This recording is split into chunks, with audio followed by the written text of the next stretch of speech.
San Pedro TV presenta modelo alternativo para la producción lechera y ganadera en general, por un camino amigable con el medio ambiente y con los animales. Con el médico veterinario Alfonso Fernández descubre las últimas técnicas y prácticas sostenibles que cambiarán la forma en la que concebimos la ganadería. Acompáñanos en esta travesía hacia un enfoque más consciente y exitoso en la producción ganadera. A las 3 de la tarde, con repeticiones los sábados a las 8 p.m. Estamos en la red, por Facebook y por YouTube. En más de 40 años nos vinculamos a la industria lechera del país. Cuando terminamos en la Universidad de Antioquia, es lógico que se piensa en cualquiera de las ramas que genere ingresos, porque es la parte, digamos, que nos cuestiona inmediatamente se termina la carrera, y es ver cómo vamos a generar ingresos. Y de forma particular, a mí me representaba este momento una situación bastante complicada, porque yo había adquirido unos compromisos ya hacía más de 3 años. Es el hecho de que al terminar la carrera, yo ya tengo 2 hijas nacidas y otra para nacer. Cuando mi señora me acompaña a los grados en la universidad, ya tenía 6 meses la tercera hija, de los cuales tuve con ella 4, que son los hijos, hoy por hoy 3 mujeres y un hombre. Fue un reto, y no dejo de agradecer y de permitirle al Señor que me bendijo desde ese momento, porque evitó que yo me fuera para la costa de pronto a hacer el ridículo. El segundo hijo de una familia de 13 hermanos que saca un título y aparece en su tierra con una mujer y 3 hijos.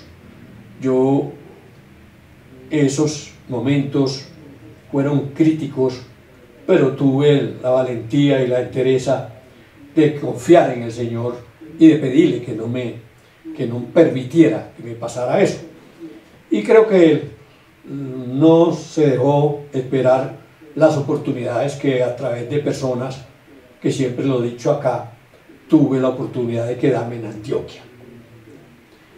Pero yo entendía que como médico no era solo ir a sanar las vacas de una cantidad de enfermedades que a través de los 5 años de la universidad nos metemos en la cabeza y empezamos a encontrarlas a diestra y siniestra en todo el norte.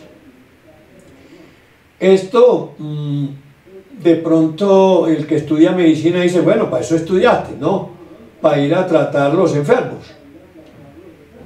Pero en una economía como la nuestra, y en donde vamos a trabajar con animales de producción, donde lo que se busca son rendimientos productivos y reproductivos, se mete el técnico a tener que terciar con el ganadero, y es una propuesta que desarrollo desde el año 80, porque tuve la suerte de que se me ofreciera, siempre lo he dicho, unos tomos de una medicina ya avanzada, una medicina veterinaria que nos llevaba 40 o 50 años en Europa.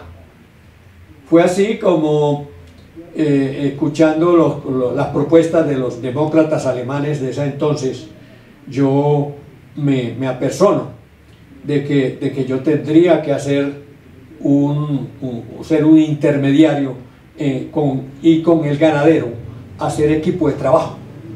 Es una propuesta que la leí hace casi 50 años y todavía ninguna entidad de nuestras academias la mira así, la propone como un elemento o como un factor de producción.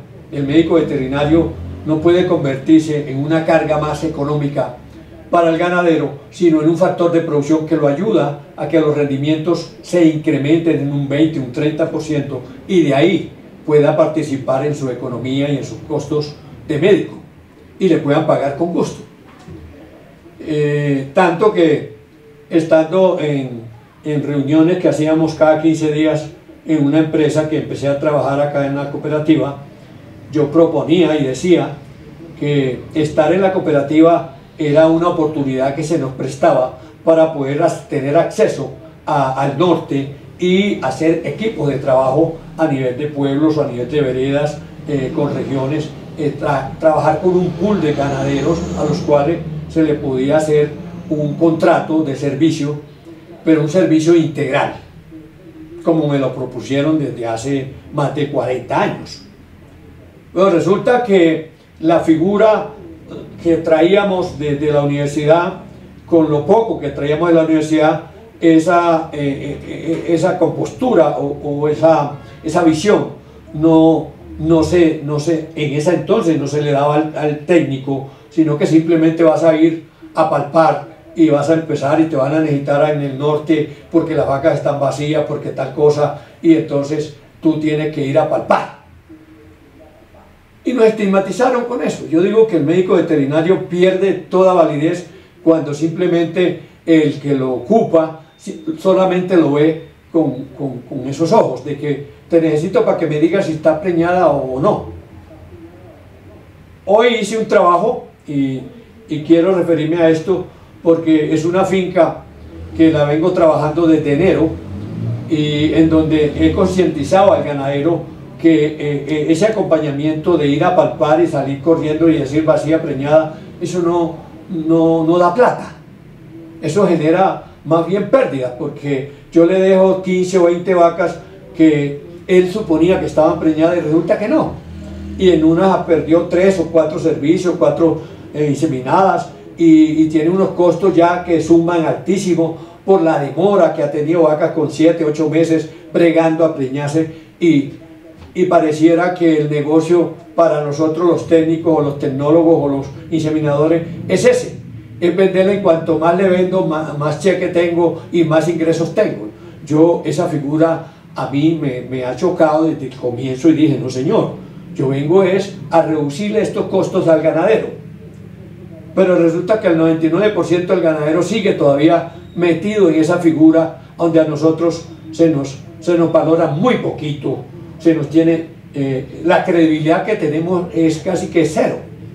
Es más, prácticamente nos censuraban si nos equivocábamos en una palpación y decíamos, y nos decían, no sabe porque se equivocó y porque dijo que tenía 4 meses y ya tiene 6, cosa que se sale de lo que es la formación de un médico profesional, un médico veterinario. Eso es triste y es lamentable. Yo digo que hemos perdido 60 70 años los médicos, la medicina veterinaria en el norte, porque no ha habido un enfoque real y objetivo de que el médico va a ayudar a mejorar los ingresos y a evitar tantas pérdidas.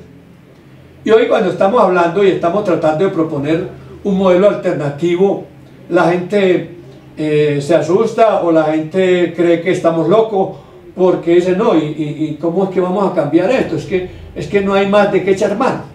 Ya todo está dicho y todo está así y producir leche hoy es muy caro. Mire, yo llevo más de 25 años buscando los factores por los cuales el costo de la leche se hace tan alto.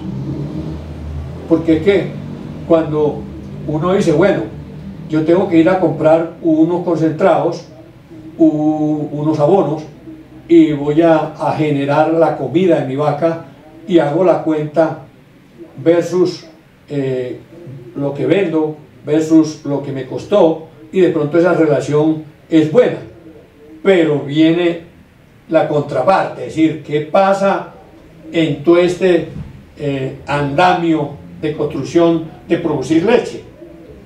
Y empezamos a tener las primeras fallas desde el manejo de la tierra. Fue la primera evaluación que me tocó hacer. Yo dije, es que lo que yo no haga en mi tierra y tenga que salir a comprarlo, pues me va a valer 10 o 15 o 20 veces más. Pero ¿qué tengo que hacer en mi tierra? Yo dije, pues, ¿por qué no comparamos la productividad de las tierras en el mismo norte de Antioquia? Yo me he dado la pela y me he hecho el trabajo de comparar cuánto cuesta producir un litro de leche, por ejemplo, en San José de la Montaña, lo que es pastos, cuidos versus leche. Y les aseguro que en San José y en la región que me tocó evaluar por los lados de Valdivia y los lados del Cedro, pues hombre, yo he dicho aquí que producir 500 litros con 2 bultos de cuido diario, para algunos puede decir, eso es una mentira. No, es que la riqueza tiene que venir desde el suelo. La economía en la ganadería, si no la craneamos, que tenemos que ponerle al suelo todos los ingredientes que la vida exige. Porque ¿qué pasa? Lo que pasa es que hemos trabajado, y vengo diciéndolo hace rato, con actos aparentemente sanos. Igual que nos pasa a nosotros. A nosotros hace 200, casi 200 años, cuando apareció la tal revolución verde, fue que con el nitrógeno, fósforo y potasio quisieron sacar las cosechas de arroz, de sorgo, de todo lo que, con lo que nos alimentamos, y son unos alimentos deficientes, no nutritivos, más bien tóxicos, porque a eso le acompañamos unas cantidades de químicos y de baños. Entonces yo digo, hombre, desde ahí se nos cayó el andamio. Desde hace 200 años para acá empezamos a ver cómo el mundo empezó a ser manejado por las grandes potencias y los poderosos que eran los dueños de las empresas grandes. Hablemos de Monsanto, hablemos de Bayer, para producir agroquímico, y nos cogieron y nos bombardearon todo el mundo, y hoy estamos en una situación totalmente crítica y caótica a nivel mundial. Entonces, hoy quise traer un tema más relacionado hacia el suelo, porque yo creo que cuando aceptamos que tierra somos y tierra nos vamos a convertir, es que venimos de allá y encontramos que existen todavía, gracias al Señor, unas tribus o unas etnias que han tenido ese respeto por las tierras y están produciendo unos productos orgánicos, llámese cafeto, llámese yuca, unos productos maíz, sorgo, donde encontramos productos totalmente limpios, sanos, que son saludables para todos, los animales y para nosotros. Entonces, digo, hombre, si yo como médico no sé cuáles son los elementos que necesita la vida para ser próspera y para ser sana, porque nadie nace, oiga por Dios, nadie viene al mundo para vivir enfermo, o porque le tocó a un 15, un 20% de las vacas les tocó salir para el gancho antes de pagar incluso la crianza. Eso no es cierto, y siempre lo he dicho aquí y lo sostengo. Nada es producto del azar ni de la suerte, es de la capacidad que tengamos de entender el problema que nos toca enfrentar y saber por qué nos está dando esa circunstancia de pérdida económica, por ejemplo. Cuando empecé a entender que si revisaba 100 vacas, 99 para mí no estaban al 100, y aquí viene un término que lo he utilizado y quiero que me entiendan un poquito, que yo entendía que no estaban al 100 por un factor así de pequeñito, que era la conexión que tenemos los seres vivos con el cosmos, que también conectados estamos a la atmósfera, a la Tierra, y nosotros hacemos parte de este cosmos. Entonces todos los seres vivos, inmediatamente que nacemos, tenemos que conectarnos al cosmos, respirar y tener unos pulmones limpios, amplios, para poder entrar unas cantidades de oxígeno que son necesarios para todos los procesos metabólicos. Aquí los he dicho. y empiezo a entender que esa conexión con el cosmos era algo que me llamó mucho la atención desde el año 80, porque al tratar de reconectar estos animales nuevamente al cosmos, simplemente desinflamando unas estructuras biológicas que entendía a través del fonendoscopio que estaban comprometidas, limpiaba esas zonas, desinflamaba, y no solo desinflamo ubre, desinflamo útero, desinflamo pulmón, hígado, páncreas. Entonces tenemos animales aparentemente sanos porque están inflamados en un 20% en una parte, en un 30% en otra, en un 15% en otra, pero vaya y sume esas inflamaciones y cuánto es la merma en la producción de esa vaca, y ahí se la achacamos al costo de producción. Entonces digo, aquí hay un factor que no lo involucramos en el costo de producción, que es la poca eficiencia que tenemos con el manejo de nuestros hatos a nivel mundial, me atrevo a decirlo, porque encuentro que algunas comunidades, algunas civilizaciones o algunas empresas desarrolladas como en Nueva Zelanda tienen una eficiencia de animales conectados al cosmos, digamos, en un 80%, por decir algo, porque uno dice que en Nueva Zelanda, de 100 vacas que paren, el 80% de esas vacas se acaloran naturalmente. Yo diría que bueno fuera que tuviéramos esos porcentajes, pero ¿cómo los vamos a tener si nunca hemos mirado hacia el suelo? Y es lo primero que tenemos que empezar a mirar. Y lo que resumimos que nos ha pasado acá en el norte es que recibimos unos suelos pobres en minerales, óigase bien, porque cuando hablamos de alimento solamente pensamos en carbohidratos, proteínas, minerales, vitaminas, 4 elementos que hacen parte de nuestra formación ya biológica, pero que esos 4 elementos tienen que cumplir con unos porcentajes mínimos diarios según la etapa de desarrollo, crecimiento, levante, o vacas en producción o vaca ahorra, van cambiando los porcentajes de cada uno de esos 4 ingredientes. Pero hay un ingrediente que para mí fue el detonante para entender la verdadera problemática del norte, que es el ingrediente de los minerales. ¿Por qué? Porque saber hoy, como médico que lo tengo manejando de hace 2 o 3 años para acá, que los elementos que necesitamos para la vida son 60 minerales esenciales. Y lo pueden encontrar en YouTube y en Facebook, y siempre reporto el médico que me llevó a esos extremos cuando estaba convencido que no eran sino 20 o 25. Estamos hablando de 60 minerales esenciales, los cuales están ausentes en nuestros suelos, y que el Señor fue tan inteligente que dejó unos yacimientos donde usted, por ejemplo, en un silicato de magnesio puede encontrar hasta 60 minerales diferentes, 70. Tengo literatura que reporta 70. Y empezamos a entender que teniendo esos elementos que los podemos traer y poner en nuestros suelos para que las pasturas para nuestra vaca sean un 80% más eficientes, tengamos unas pasturas donde yo podía decir que el 80% de la leche la puedo producir con pasto, como lo hacen más del 80% de los neozelandeses, que es muy poquito el porcentaje que utilizan suplementos, y lo único que hacen ellos hacen silo y hacen heno, y hacen dentro de la misma finca, no salen a comprar. El heno no como nos está pasando aquí, ellos fabrican el heno en la finca. Y nosotros no hemos sido capaces de hacer unas marquesinas y hacer nuestro heno en la finca, y hacerlo con los nutrientes que les estoy diciendo. Qué bueno fuera que un ganadero se abriera un poquito al conocimiento y yo voy a coger estas 2 hectáreas para hacer heno para mi vaca, y voy a hacerle los ingredientes que necesito, que mi pasto salga con unos ingredientes excelentes, y voy a ver el comportamiento productivo y reproductivo de mis vacas.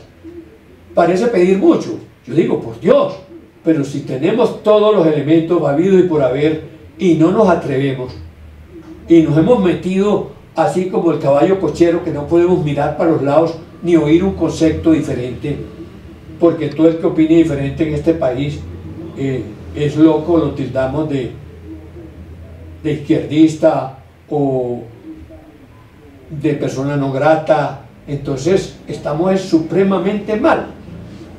Yo digo, hombre, llevo casi un año cantaleteando lo mismo y no he encontrado el primer ganadero que me diga, doctor, ¿a dónde están esos ingredientes? Camine, vamos a ponerlos en mi finca, yo quiero ver cuánto es la rebaja, que ya usted lo hizo aquí en el norte de Antioquia, aquí en el Espinal, hace 24 años que lo hice, y demostré que sacaba a mitad de precio, cuando eso valía 600 pesos producir un litro de leche, y lo sacaba en 300, 350. Yo digo, por Dios, entonces, ¿a dónde está el conocimiento? Conocimiento no es volverme el hombre factura y cada mes ir a pagar un sinnúmero de facturas y quedar con saldos en agencias y vivir dependiente de una figura que nos vendió la industria que no es la verdadera. Y empecé por proponer que tenemos que cambiar, por ejemplo, solamente no utilizar unos nitrógenos amoniacales, que viene siendo urea, fosfato de amonio, y entonces estos dos elementos que los podemos de pronto reemplazar por unos abonos cálcicos que no traigan amonio. Estamos hablando, por ejemplo, del carbonato de potasio y el fosfato de potasio, que tenemos fósforo y potasio en un solo producto, y nos hacemos al fósforo y al potasio, por ejemplo, nitrato de potasio, perdón, y nitrato de calcio, para involucrar el nitrógeno. Mientras tanto, mientras le vamos a rebajar la acidez a nuestra finca, vamos a tener la oportunidad de ir ensayando con las leguminosas. ¿Por qué no? Porque Nueva Zelanda tiene alfalfa, carretones rojos, blancos, y nosotros nunca hemos creído que nuestras tierras las podamos capacitar para poner ese tipo de ingredientes. Eso no es que lo pueden hacer, no son las tierras de los ricos los que van a tener alfalfa ni carretones. Aquí en la finca de Juan Guillermo Posada me tocó ver carretones de más de 80 centímetros de alto, que se cultivaron ahí en una finca que la manejé yo durante 3 años. Entonces yo digo, hombre, será malo decirle a la gente, hermano, vamos a cambiar, vamos a mejorar el pH. Es sencillo, se hace un análisis de suelo, teneme un análisis de suelo y yo te digo en qué rango de pH está tu suelo. ¿Qué es pH? pH es acidez. Hablemos de acidez, lo que nos pasa cuando nos da griegas, por ejemplo. Eso es acidez. Entonces los suelos se vuelven muy ácidos o muy agrios cuando aumenta una cantidad de aluminios que se pueden liberar. En la medida en que el suelo se va volviendo más ácido, más iones de aluminio, que son cationes, digamos, tóxicos, como el aluminio y el magnesio. Y el magnesio pueden ser, lo hemos clasificado como cationes ácidos, y tenemos el resto son los cationes básicos, donde está el calcio, está el sodio, está el potasio, está el NH4.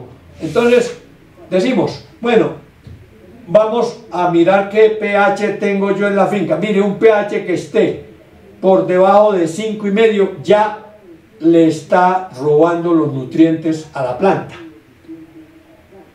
Incluso pH de 5,3 es como el rango mínimo que puede tener un pH, y yo diría que el mínimo es 5,5, 6,5, es el rango óptimo para la producción de pastos. 5,5, 6,5. Entonces, cuando hacemos análisis de suelo, si miramos ese pH, podemos decir, hombre, vamos a empezar a corregir esta acidez. No es diciendo, no, yo pongo amoniacales y pongo cal.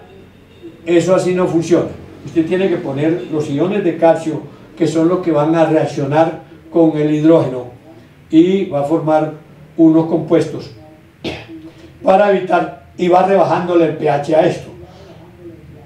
Cuando el suelo se va volviendo ácido, los cationes, como el calcio, como el magnesio, como el sodio, se van profundizando, se lisivian, se lavan y aparecen y toman su espacio el aluminio y el hidrógeno, que son los dos cationes ácidos de los cuales estoy hablando.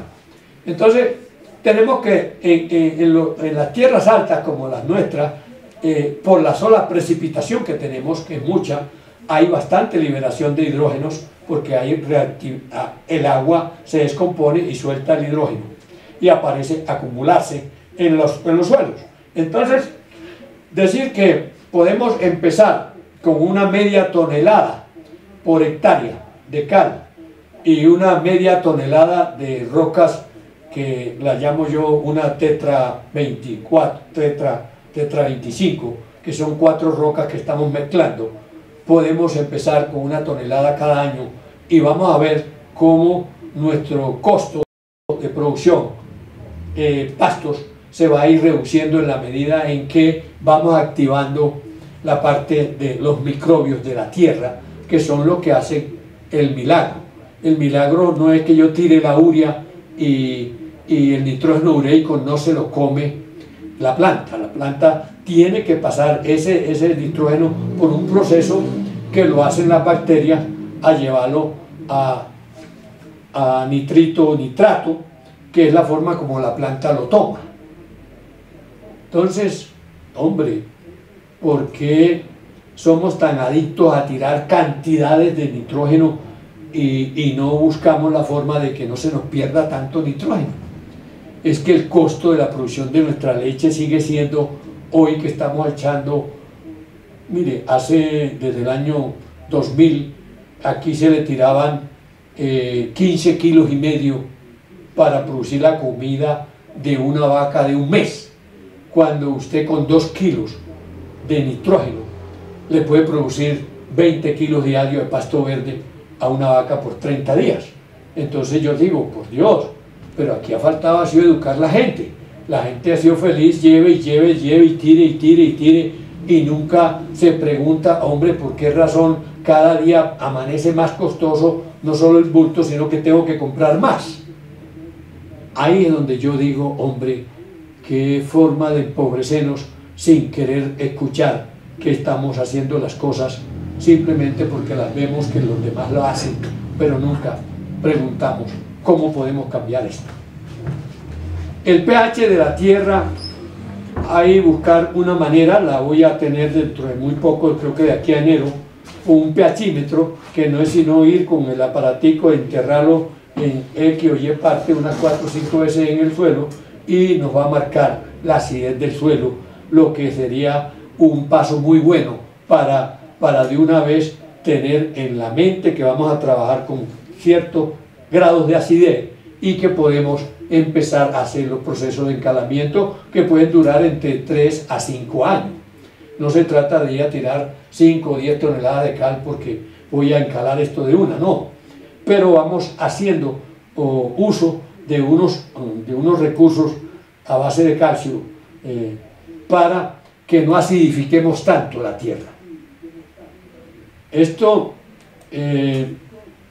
sigo creyendo que la propuesta del orgánico mineral, que tenemos una gran materia orgánica, es que también se puede ir neutralizando la acidez utilizando materia orgánica, no solo con cales, también con la materia orgánica.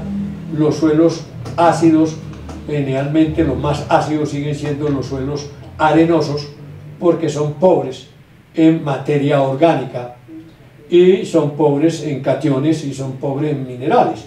Entonces tenemos unos suelos que de por sí, por naturaleza, tienen la tendencia a ser cada día más ácidos. Esos suelos, después que se hace un estudio de la tierra, sabemos y clasificamos si tenemos tierra, suelos como arenoso, franco, arenoso, franco arcilloso o neutro, o suelo alcalino, suelo ácido. Entonces clasificamos los suelos de acuerdo al pH que nos dé y vamos a decir, hombre, no es mucha la inversión que necesitamos hacer, hay que corregir esto y hay que poner y adicionar estos minerales. Sigo diciendo que no es nada del otro mundo lo que yo vengo pregonando y proponiendo a mis amigos y no amigos, ganaderos, que podemos empezar unos ensayos en las fincas y podemos darnos cuenta de cómo ciertas áreas de la tierra, de la finca, que son poco productivas, las podemos capacitar y empezar por esas zonas que tenemos que, no es falso que en la finca hay áreas que son menos productivas que otras. Esas zonas, hacerles el estudio y hacerles los complementos de minerales que estamos proponiendo. No me quiero meter con nombres comerciales porque no se trata de eso, se trata más de educar y de crear inquietudes. Yo digo que mientras a usted no le lleguen unas palabras que lo motiven a cambiar de actitud, porque pareciera que fuera pecado escuchar al otro y aceptar de que no estoy con la verdad. Yo estoy abierto a que cualquiera, llámese agrónomo, zootecnista, veterinario, de mis colegas, me corrija y me diga, doctor Fernández, ¿por qué dice esto? Y vamos, demuéstremelo, yo le demuestro lo contrario. Fuera muy bueno, pero pareciera que el 99% todo va por el mismo lado. Yo he querido invitar a mis colegas y les he dicho, hombre, ¿por qué no hacemos un grupo? Y tengo colegas que son finqueros y no saben de esto, no tienen ni idea de esto, de que los costos de producción se tienen que empezar a corregir desde la base, que es la tierra. La leche más barata que se produce en el mundo es la de Nueva Zelanda. Y pregunten cómo funcionan las tierras en Nueva Zelanda. Entonces, aquí no venimos a inventar cosas que no existan. No, vaya y averigüe a cómo cuesta producir un litro de leche en Nueva Zelanda y averigüe si están trabajando con suelos vivos, con modelos sostenibles. Aquí hay dos términos que se usa ya a nivel de toda la industria, sea agrícola o lechera, de que tenemos que cambiar el modelo que no es sostenible por un modelo sostenible. ¿Qué es sostenible? Que no se pierdan los nutrientes del suelo, que no se deteriore nada, que usted deje tierra hábil para la agricultura, para las generaciones futuras, y no dejarle un peladero a los herederos. Eso se resume así. Necesitamos un modelo de producción donde usted, por más que utilice los recursos naturales, no los agote, porque los va a sostener siempre y va a hacer las reposiciones necesarias para que esa tierra, esa Pachamama, siga siendo la base de alimento, fuente de alimento. No es mucho pedir. Yo creo que la gente creyó que acabemos con la tierra, que los que vengan atrás que jarreen, dicen algunos. A mí no me parece que esa sea una posición sana y altruista. Yo creo que el crecimiento del hombre está en que lo que el Señor nos dejó, así como lo hemos llevado a un extremo casi de acabar con él, tenemos que empezar a echar reversa para decir, vamos a tratar de devolvernos 100 años a buscar el equilibrio y no acabar con lo que tenemos. Yo me considero un ambientalista porque he creído que la naturaleza es sabia. Yo, cuando un clínico me dijo, doctor Fernández, esas vacas están enfermas, simplemente con mostrarle los exámenes de sangre, y me dijo, alívielas, que la naturaleza pone el resto. Oiga, para mí ese chic nunca se me borró, y dije, hombre, este hombre tiene toda la razón, lo he dicho desde el año 80 para acá, y es cierto. Y otra que me caló desde ese año, desde el 77, 78, que hice la rotación en el Atillo, 79, me dijo, nunca deje de hacer el examen clínico, así lo consulten para una cojera. Y dije, por Dios, tiene toda la validez del mundo, el médico tiene que revisar al paciente y darse cuenta cómo están sus parámetros fisiológicos y ver qué tan comprometido está con la vida. Y ahí viene el primer eslabón que empecé a resolver, que fue la conexión con el cosmos.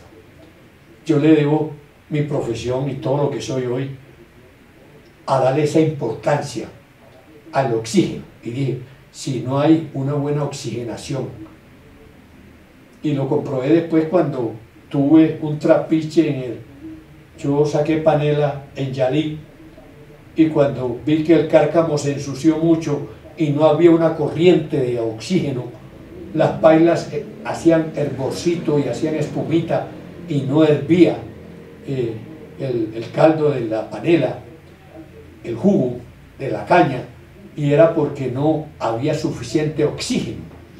Entonces vemos que el que enciende el fogón es el oxígeno, como el oxígeno es el elemento número uno para la vida, porque mire, nos pueden quitar la comida, todo nos pueden quitar, el agua por un tiempo, vaya que nos quiten el oxígeno siquiera 1, 2, 3 minutos, a ver qué pasa.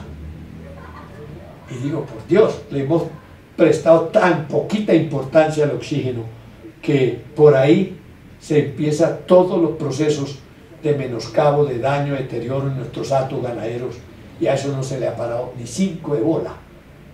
Para mí ese ha sido el caballito de Troya, saber que mi vaca está bien conectada, y si la tengo bien conectada va a funcionar a la misma maravilla.